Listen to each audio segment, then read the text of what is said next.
গোসে জামানের আরেকটি শান হচ্ছে, খুব মনে রাখবেন, আমরা গোসে জামান বলছি, গোসে জামানের আরেকটি শান হচ্ছে শুধু নিজের রাসূলের দিদার দেন না, মুরিদ যাকে যখন ইচ্ছে হয় নবীর সাথে দিদার দেওয়াতে পারে।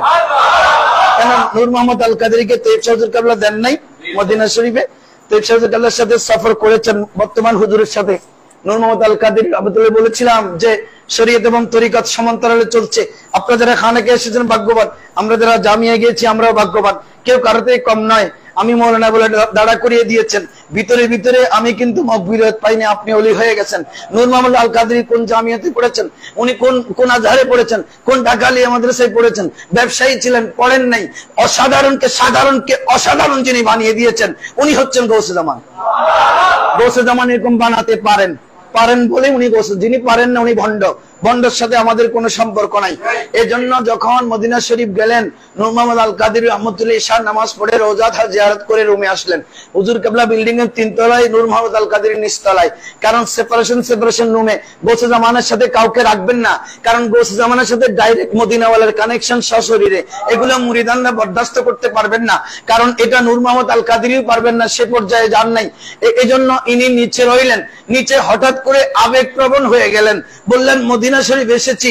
এরকম আমি আবেগপ্রবণ হতে মদিনায় অনেক মানুষকে দেখেছি। একবার হজের সফরের সময় এক লোক দেখলাম হাসি মাতি একেবারে নাই। মদিনা গেছেন, মুখটা ঘুমড়ে আছে, কথাও নাই, খানাও নাই, হাসিও নাই, কান্নাও নাই, কিচ্ছু নাই। আমি তাকে জিজ্ঞেস করলাম, চাচা দেশের বাড়িতে কোনো অসুবিধা হয়েছে? আপনি কথাবার্তা বলছেন না কেন? আপনি হাসছেন না, কথা বলছেন না, খাচ্ছেন না, এভাবে চললে তো 1 সপ্তাহে আপনি মারা যাবেন। কি হয়েছে আমাকে খুলে বলুন, দেশে কোনো সমস্যা? আমার চাচির অসুখ, আমার দাদির অসুখ, কি হয়েছে সেটা বলুন। ইনি বললেন, না চাচা কথা বলবেন না, মদিনায় এসেছি মদিনাওয়ালাকে দেখবার জন্য, যতক্ষণ দেখবো না মুখ দিয়ে হাসি আসবে না, 1 লোকমা দানা পানি নেব না, এটা শপথ করে এসেছি, প্রয়োজনে মদিনা মরে যাব। একদিন পরে দেখলাম হাসতেছে, চাচা খানা দানা শুরু করেছে। কি ব্যাপার চাচা আজকে হাসতেছেন? আমি কামিয়াব, আপনাকে বলার রাতেই মদিনাওয়ালার সাথে আমার দিদার হয়ে গেছে।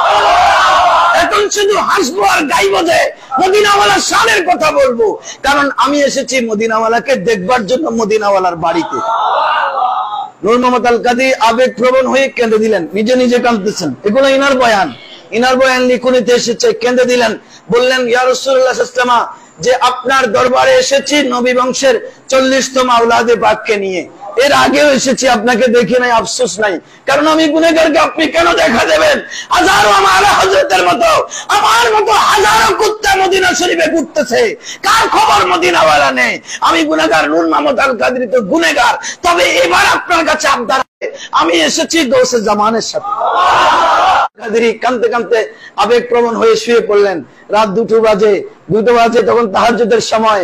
আমার হুজুর কেবলা তাহাজ্জুদের নামাজের জন্য উঠে তৈয়ব শাহ হুজুর কেবলা রুমের মধ্যে পায়চারি করতেছেন, কারোর জন্য ইন্তজার করতেছেন, কারণ উনি তো জানেন মুআমেলা কি হয়েছে। গৌসে জামানের কাছে সবকিছু স্পষ্ট। ইনি আমার নবী কাকে দেখা দিয়েছেন, কোন জায়গায় চুমু দিয়েছেন, সবকিছু জানেন।